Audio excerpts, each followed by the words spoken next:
Guys, magandang hapon. Saan ako?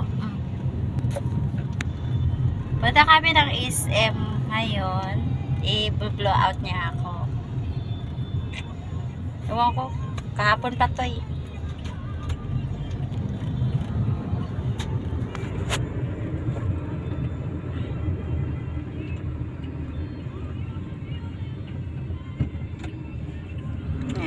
Sumakay kami ng taxi kasi yun nga, papasyal niya ako.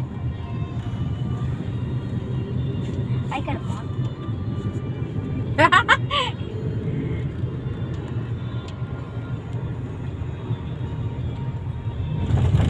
Titulo ko kung ano.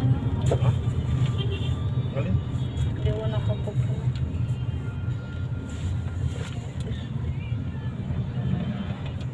Kala ko doon tayo sa Kulon dadaan.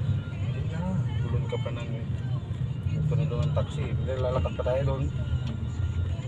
At init-init pa pagod ka pa ron. Anong gagawin mo naman doon sa kulon? Kala ko doon tayo sasakay.